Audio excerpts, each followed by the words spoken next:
देवता दुखी हो गए, क्या करें?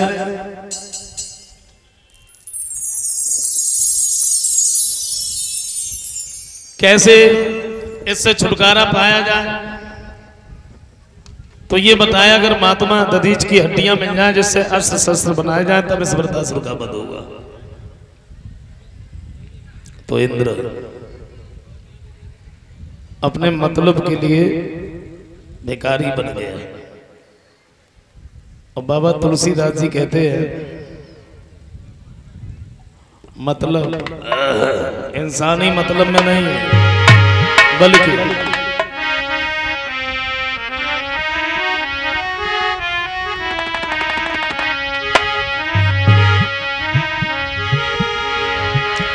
इंसानी नहीं मतलब में बल्कि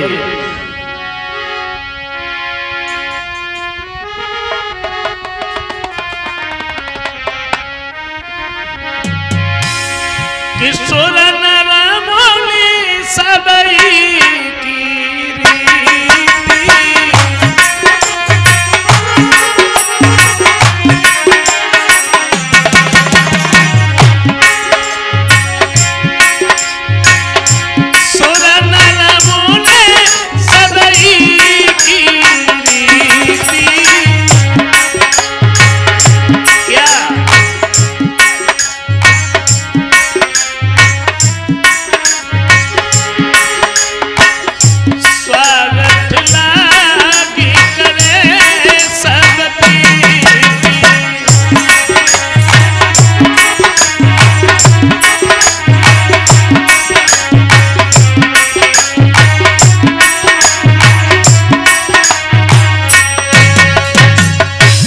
इंसानी नहीं, ऋषि मुनि देवता राक्षस कोई भी सही बिना स्वार्थ के प्रीत नहीं होती है।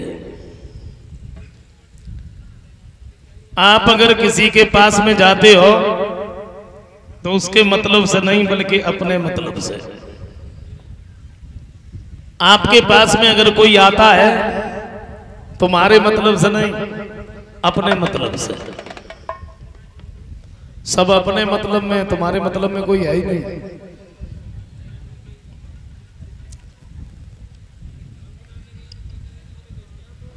बन गया इंद्र मतलब के लिए भिखारी। महात्मा दधीच के नजदीक पहुंच गया और दधीच ने जैसे देखा तो पहचान लिया। कहो इंद्र भिखारियों से क्या भीख लेने आए हो?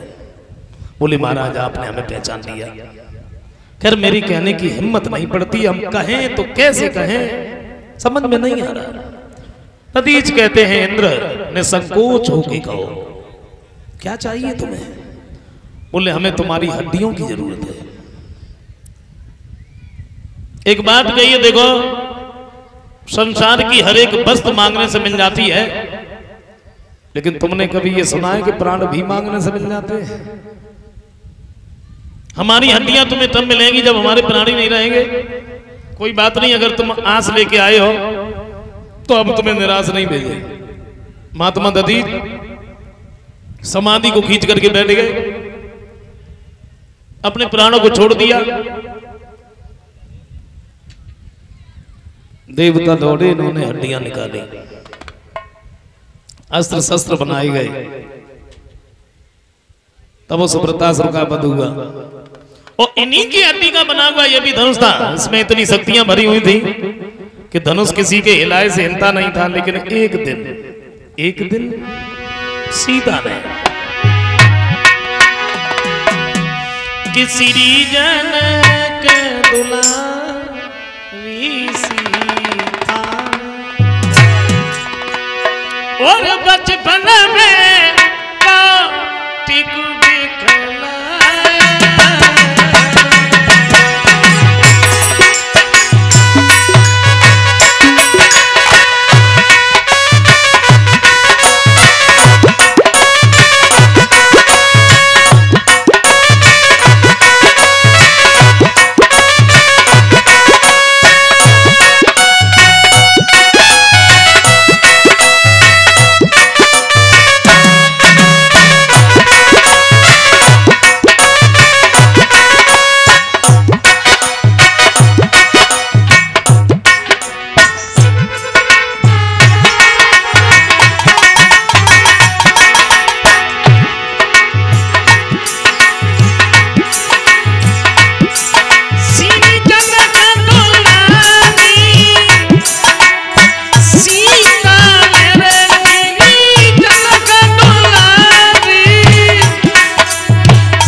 बचपन में जब सीता ने धनुष उठाया देखा,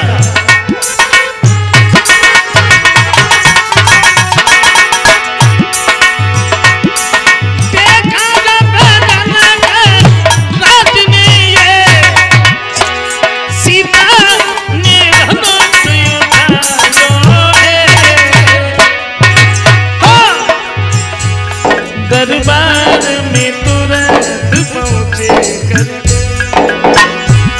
दरबार में तुरंत पहुंचे करके, सबको ये वचन सुनायो है।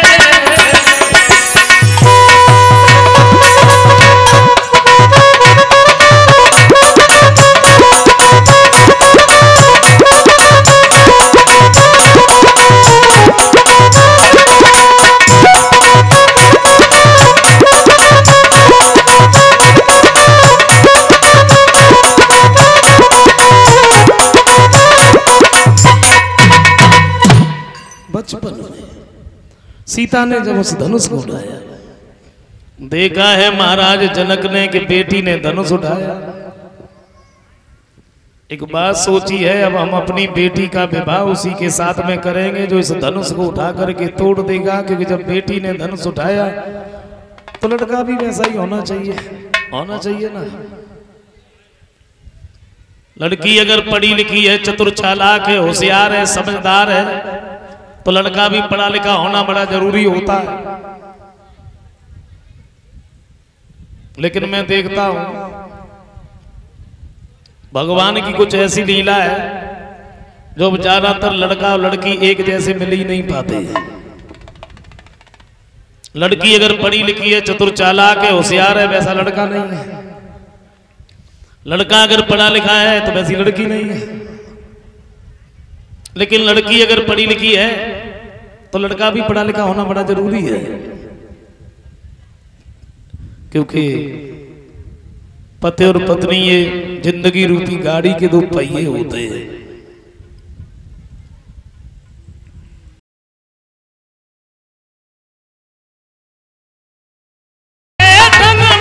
श्री राम चले जी पाते खबर स्वयं बदली।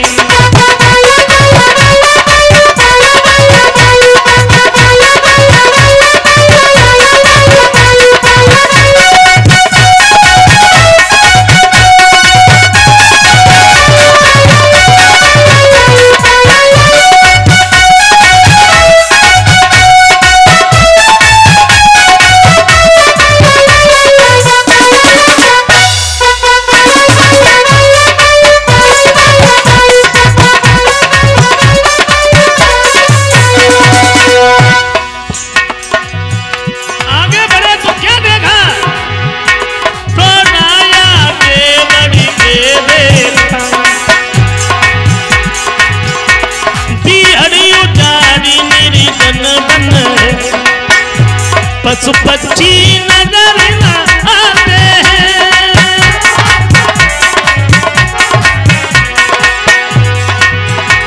पशु पक्षी नजर न आते हैं, सावन बीना भयानक है जी थोड़ा आगे बढ़ के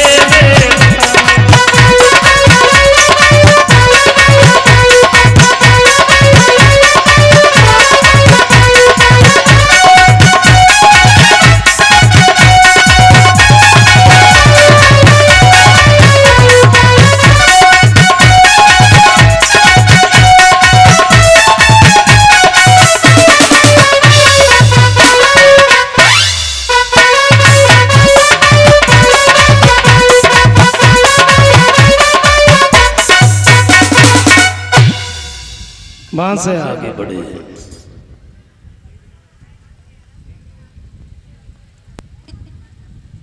एक ऐसे निर्जन वन में पहुंचे हैं जहां पशु पक्षी भी नजर नहीं आते।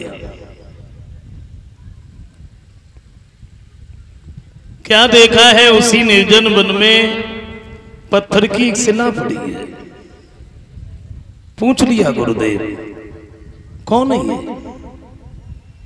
बोले बेटा तुम्हें नहीं मालूम, हम तुम्हें बताएं।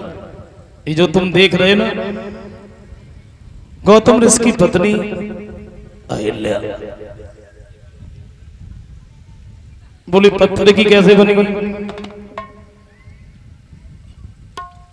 एक बात की बेटा ये तुम अहिल्या देख रहे हो, यही अहिल्या देखने में बड़ी सुंदर है।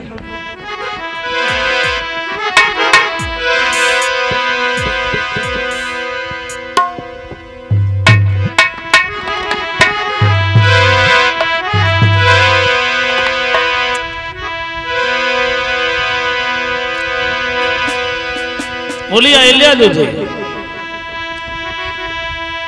अरे टी जो चंद्र बदन योजियावी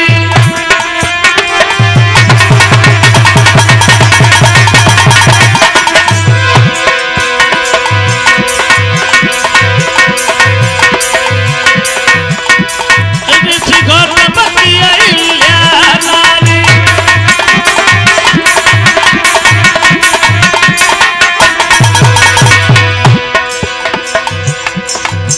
ये अहिल्या देखने में बड़ी सुंदर, देख लिया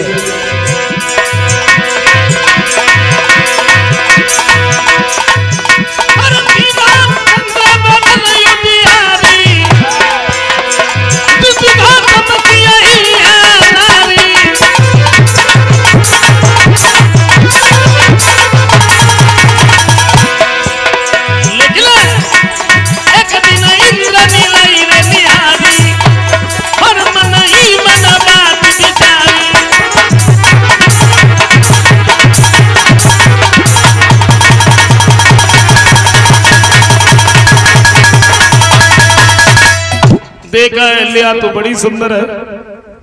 एक बात सोची है हमें अहिल्या के साथ में छल करना चाहिए, लेकिन कैसे? गौतम ऋषि तो घर में ही घुसे रहते हैं। फिर एक दूसरी बात सोची है, जाते हैं गंगा स्नान करने के लिए जाते हैं, फिर सोचा ऐसे जाने से फायदा ही